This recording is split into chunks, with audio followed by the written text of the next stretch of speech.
From the heart of Dubai, where tomorrow is being built today, to the world. Welcome to the CTO Show with Mehmet. Here, we redefine technology and reimagine possibilities. With Mehmet, delve into the riveting realms of AI, cybersecurity, and digital technology. Experience the thrilling highs and lows of startups. Immerse yourself in the spirit of entrepreneurship and witness the future of business innovation being written in real time. Now, without further ado, let's tune in and explore the future.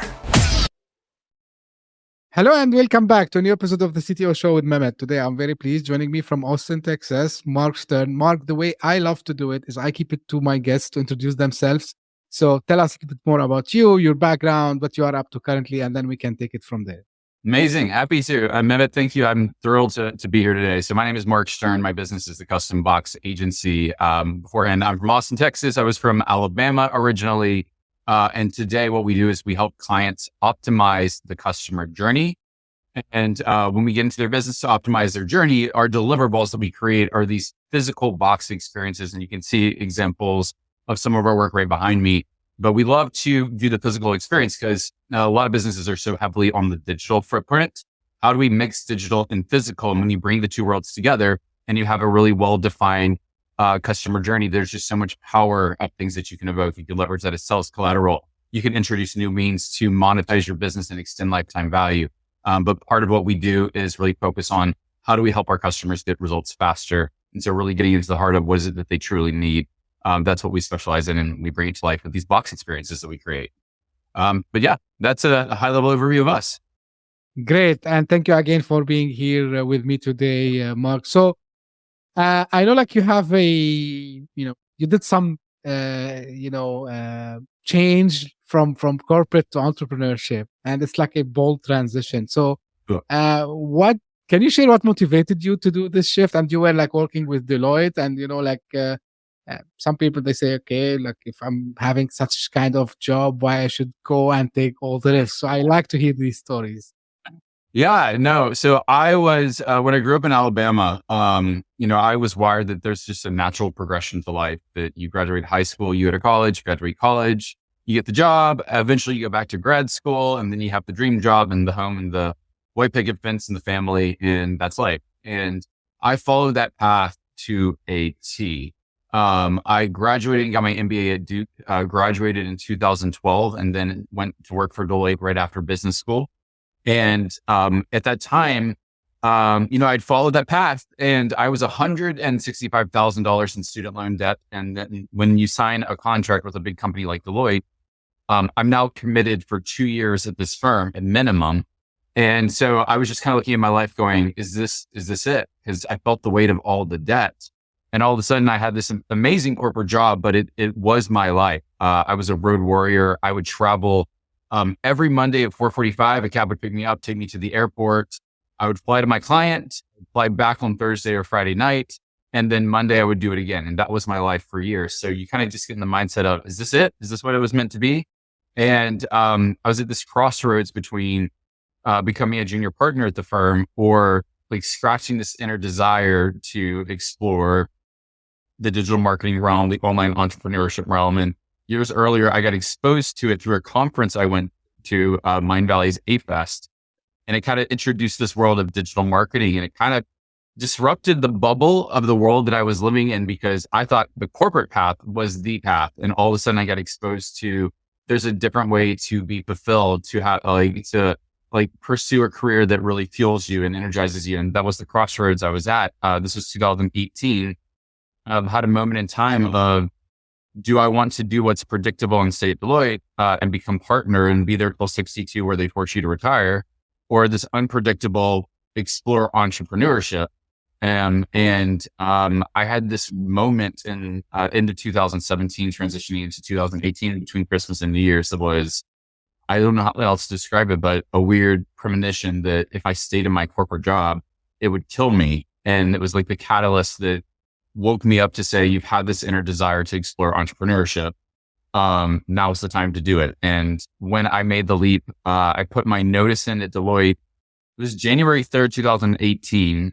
And I remember thinking, I have no idea what business I would explore as an entrepreneur, but just had the belief that I could release the mental capacity that was my corporate job, which occupied 98% of my brain capacity. If I could let it go, then I can at least free up the space to get creative again and then find what I'm truly passionate about, which eventually led me down the road to a series of different ventures that kind of explored and exposed my love for experience design, optimizing the customer journey, and coming full fold with what is today Custom Box Agency. Great. I love to hear these stories. I told you, Mark. Now, coming to, I worked as a consultant. I worked, as, I was on the other side of the table, and I always appreciate someone, if I'm the client, to let me feel, I'm taken care of, right? And what I tried to do when I started to work on the other side is how I can make sure that, I'm giving the best, customer experience. But from what you do today is a little bit different, and it's a little bit original, I would say. So walk me through, how did you get the idea of, leveraging, this physical world experience into even maybe for some companies that they might, as you said, just digitally available. So, what was the point that you've seen, okay, this is, no one else have done it, and, I should explore this. So how was that moment, and, how did you decide to start it? Yeah, and such a great question. It's back in 2018, right after I left corporate America, I was trying to figure out what is it that I want to do. And a friend of mine was like, you should consider hosting a virtual summit. And a virtual summit, typical model, you'll interview, and it's pre-recorded, about 25 to 40 influencers, different stakeholders with whatever the theme of the summit is. And it's like you're running your own virtual conference. It's great for lead gen. It's great to increase exposure out in the marketplace. And I was like, this is a cool platform. And ended up doing 40 interviews. I think there may have been 42 people that I interviewed, and compiled this virtual event where you release a subset of the speakers every day over the course of 5 days. And I was just looking at all this content going, I'm doing the virtual summit by the playbook, exactly how other people are doing it. And it's overwhelming. There was such an overwhelming amount of content because each of these interviews was 45 minutes to an hour. So it was about 40 hours worth of content that was produced. And then I'm expecting that a recipient or an attendee of this event is going to consume 40 hours worth of content. And ultimately, a lot of these are designed to eventually get people to buy a higher ticket product and service. And I'm looking at this going, I'm overwhelmed hosting this event. I just wish someone would send me all the tools and resources I need to understand how to navigate this experience to get the most out of it for me. So how do I get people results faster? And at the time, what I did was I turned all the speakers into a publication that was called Entrepreneur Elements. And it had a lot of information on the forefront of building a business online, but then it had a spread that represented every speaker interview that I did. And what I didn't expect was, I said to people, if you buy a ticket to this virtual event, I'll mail you out this publication. And as people started to receive the publication and the speakers started to receive the publication, they started doing videos showing off their spreads. People who received the publication took pictures with it and would post it on social media. And all this, people were teaching it to their Facebook group. So I'm watching all these people interact with this physical piece and pulling it back to a digital experience. And for me, it was kind of the sign of, there's something that's more to physical and digital combined. And what was really cool was when we did the next virtual summit, I didn't want to do 40 people. I did 10 people. And this is the first time we ever built a box experience, but I was able to take those 10 interviews, produce a lot of tools and resources. And that virtual event was all about high ticket selling. How do you sell a high ticket product or service? How do you position it? How do you do all the steps around it? And what was so cool was when we sent out this box experience to people who attended, they started doing unboxing videos. So we were getting more organic traffic as a result. And these videos were 3 to 7 minutes long. And almost everyone who received this box, even though other people were doing unboxings of the exact same content, wanted to do their own unboxing videos. So they became the evangelists to the product. And it was this instant realization of there's something more to an experience when you're able to successfully blend physical and digital. And what's really cool about it is the more we started testing this, more people started coming to us saying, how are you doing this? How are you building out these experiences? And for the longest time, I just told people, here's how to do it. Launched a product to teach other people how to do it. And the opposite happened, which was they wanted me to build their boxes out because they loved the quality of how we produced our box experiences. And that led way to Custom Box Agency. COVID happened at the beginning of 2020. So it was May 2020 that we went all in on boxes in this business. And the business just took off from there. And now the point of view and perspective has just evolved across so many different verticals: service providers, software as a service company, e-commerce, info products, coaching programs. So many different verticals can leverage the same exact strategy. And it's perceived by the audience as being innovative and creative and something different to really elevate that brand experience. Fantastic. Now, Mark, you just mentioned something because I was planning to ask you about who who are your ultimate, customers from your end. And you mentioned software as a service, and you mentioned e-commerce. Yeah. So what I'm just trying to understand. So if I'm today, and I'm asking this because, putting myself in the shoes of a SaaS startup founder, right, who's trying to get some traction. Now, if I come to you, what would be the concept that I can utilize using the boxes and the unboxing that happens later? So, I can get this traction. Don't get me wrong. I really like this idea because it's not what the others does. So it's not a mainstream thing. So yeah. So happy to answer your question. I'll just show you some examples just to kind of bring sure. A lot of what we get into is what is it that people say? And if you understand what you naturally say and understand the reason why you say it, there's a lot of information in terms of when we think about a box experience for your business to think about. So for instance, our most popular size box is a box that's a little bit bigger than a book. And you'll see we'll brand the spine. It looks like a book on the back. It has information about this. This is a program. This is a coaching box. So Reset with Miranda. Miranda teaches people how to get into the best shape of their lives. So she teaches a blend of nutrition and fitness. And with the boxes, this is one of a series of boxes that are being released.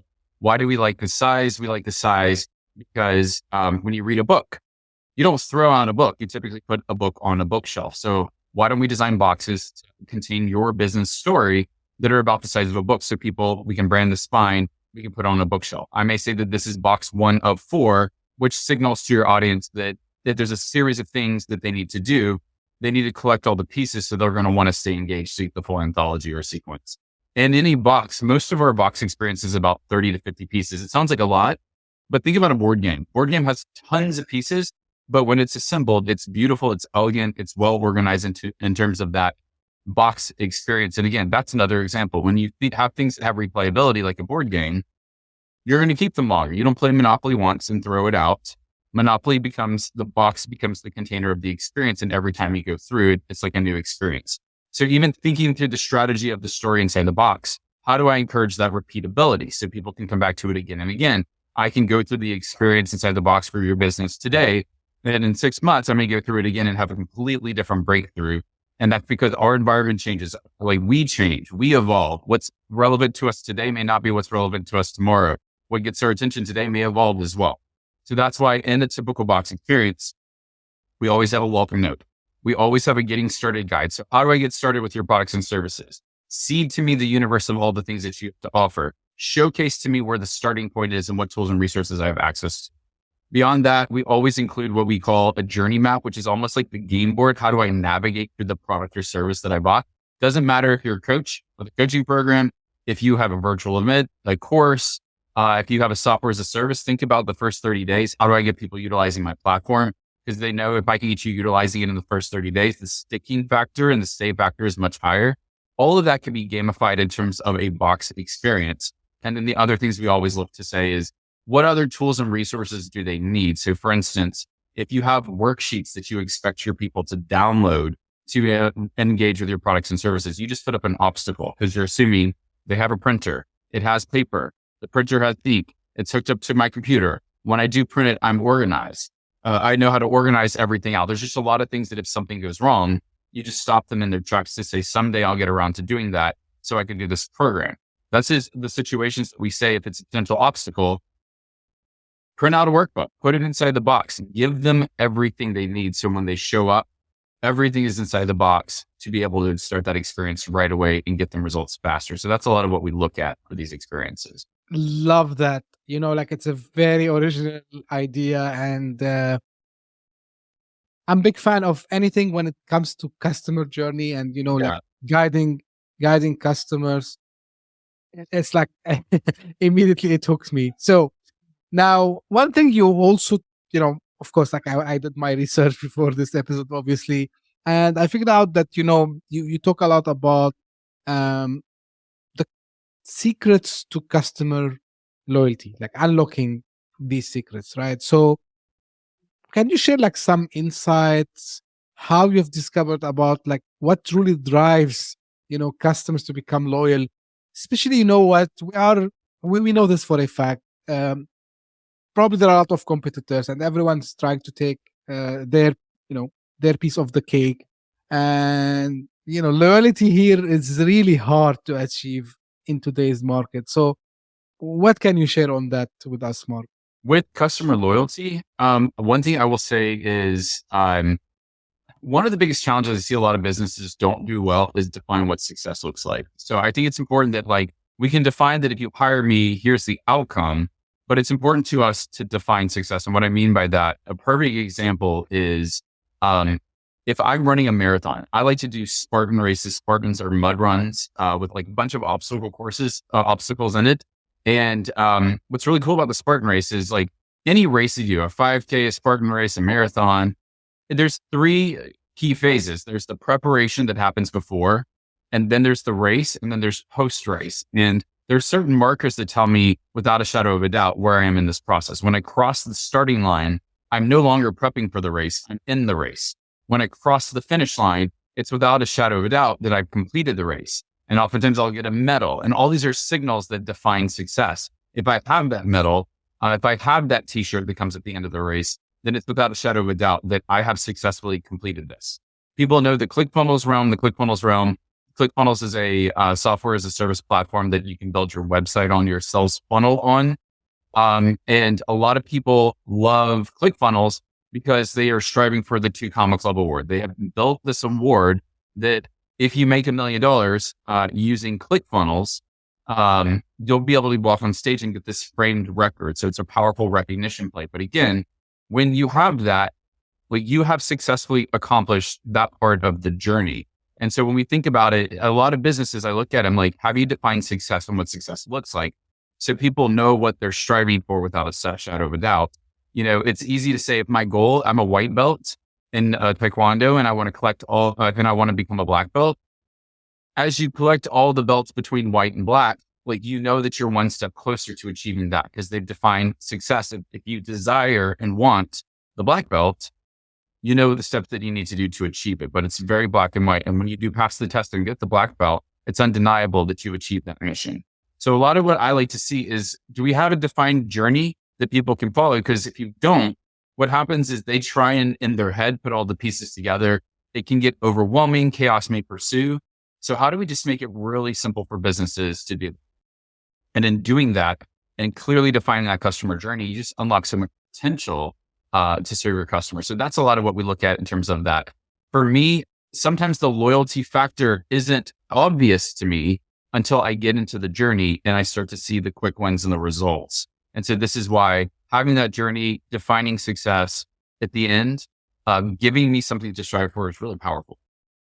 Absolutely. Now, anything, because like this is also, it's related to their branding, Mark, right? So anything that they need to give it more attention. I mean, because there are a lot of options out there, right? So what do you advise them usually to focus on to stand out? Is it like, the brand itself? What exactly? So for me, I'm such a brand junkie because for us, digital experience and physical experience need to be one experience. So it feels the connection between physical to digital. But I mean, if you're asking me around branding builds identity. Power of identity is I can identify with you. I can better connect with you. If I see things in the marketplace, when people see boxes that are shaped like this in the marketplace, people know it's Custom Box Agency because it's so much a part of our brand that this is one of our flagship shapes and sizes that if you see it, it's probably one of our boxes, and people can see a certain aesthetic and flair that when they see someone post it. I've had people comment on posts of boxes that I've never said that that's one of ours, that they just know our style. They know how our eye when it comes to it.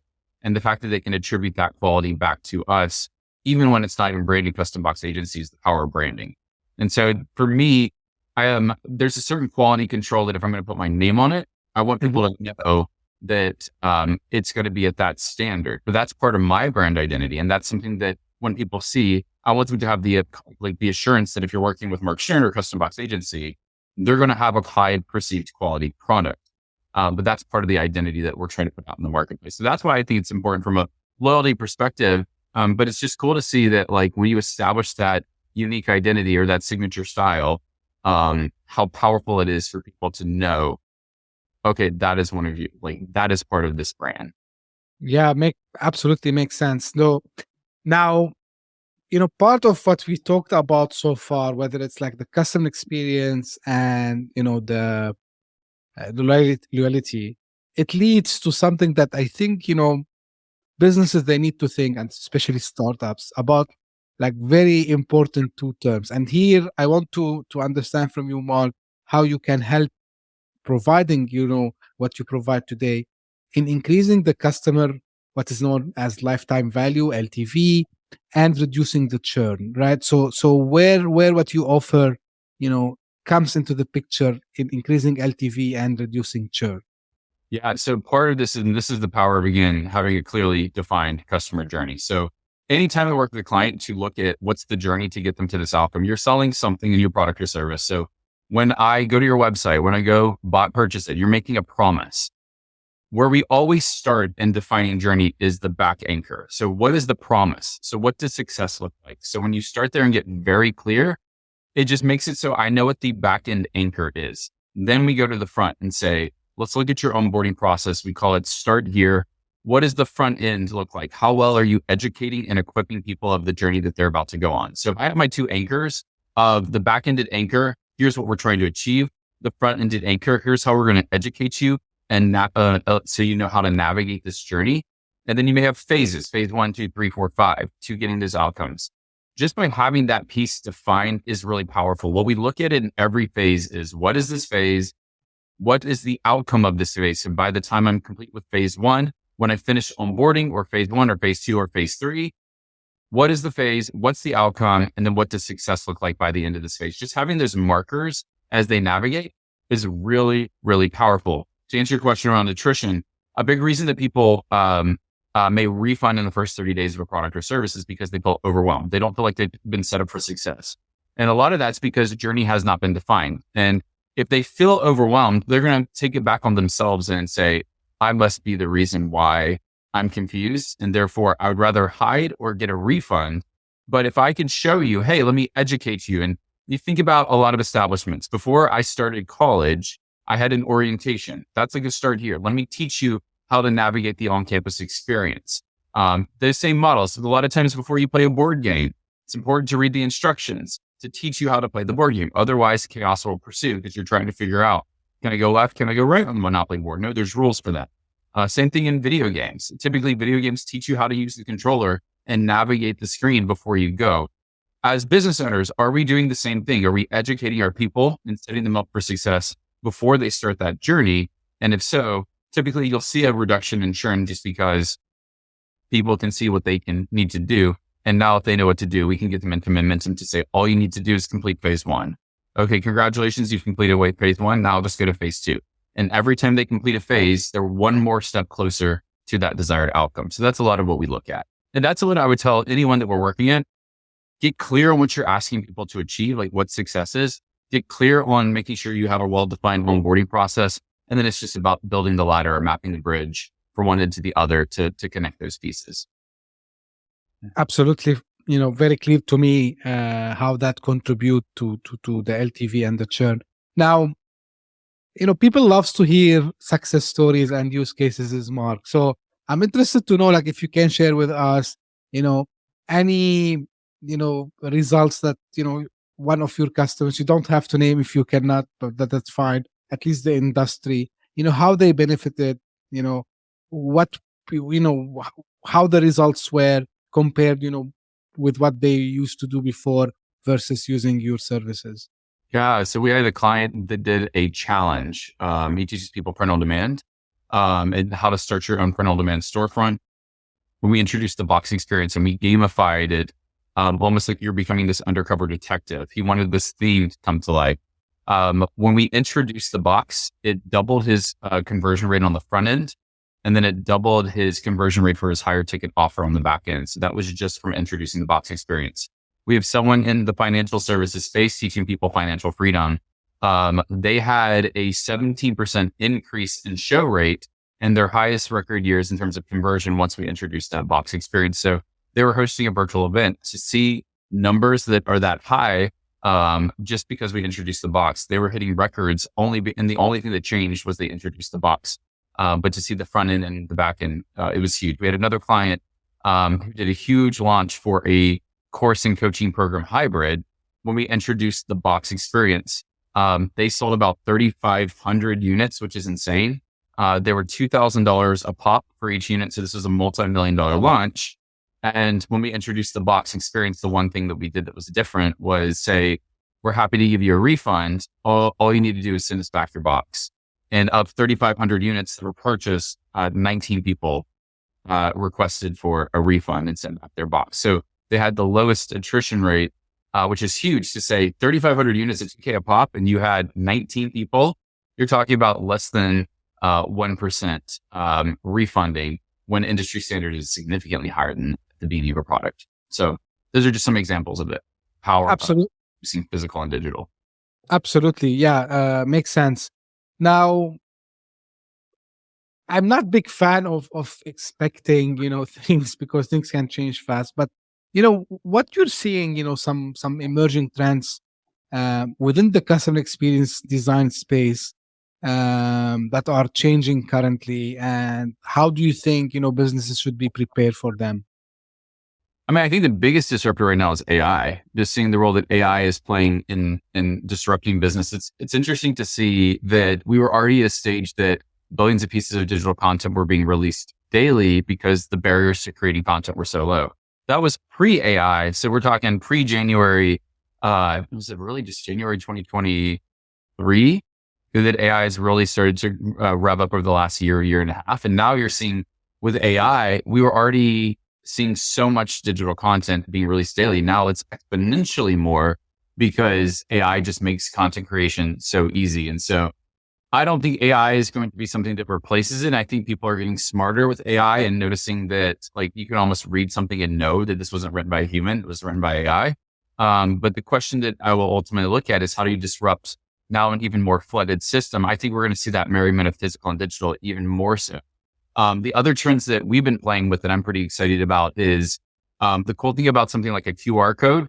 QR codes and just the use cases around QR codes have barely scratched the surface. And what I love about a QR code is any cell phone with your camera reader can also be a QR code reader. So now we have in our pockets a device that is a perfect gateway between physical and digital. And seeing this merriment between the physical realm and the digital realm is really powerful. So things that we're testing right now with QR codes is, for example, like I can take a water bottle and put a QR code on it, and then I can pre-schedule out where this goes. So if you scan the water bottle QR code on Monday, it's a different experience than if you scan it Tuesday, and setting the automation around that. So I think that you're going to see a lot more trends of QR codes not being a means for a restaurant to share a menu, but it means that I can beam information to you no matter where you are. The fact that I could do something like that on a water bottle where it's the Monday workout or the Tuesday workout if you're in the personal fitness space, or the Monday mindset, Tuesday mindset if you're in the mindset space, just as a means to like send your proprietary content direct to your consumers. And it doesn't have to be a water bottle. It could be anything. It could be a sticker. It could be a keychain. It could be a magnet that you put on your fridge and you beam new meal plans each month. If you teach like family meal plan prep, the use cases of now leveraging physical to digital And for us, a lot of what we look at is the things we save. How do I engineer it in a way that, if you had a water bottle with a QR code that's constantly changing versus a water bottle that had no QR code, to me, I think the fact that this is always evolving makes it a lot more interesting. And so you see that, I think we're going to start seeing a lot more opportunities to say, how do I create those gateways to easily send information to my customers in a new and innovative way? Absolutely. And, to your point, Mark, I hear more and more from people, they want actually this connection between the physical and the virtual. There's kind of a nostalgia, if you want, to something, okay, we need the digital to lead us to the physical, right? And, I spoke to a lot of founders who are trying to do something similar where, as to your point, the gateway is digital, but then it leads you to the physical experience, which is more and more becoming, people, because they miss the physical world, I believe. You want to say something? No, I was just going to say, well, of course I agree with you on this, but I would say pre-internet days, you're talking early 90s, everything was physical. My father, you can find in the back of a magazine an ad that you can then call 1-800 number, or you see an ad on TV, or you get something in the mail and they ship it to you in the mail. And it's funny because my father has cassette tapes on courses. I think there's real estate investing courses and Tony Robbins courses that he had bought in the 90s that still to this day take up real estate in his home. And then we went so extremely digital that we lost the kinesthetic, we lost the physical, and barriers to entry are so much lower in the digital game.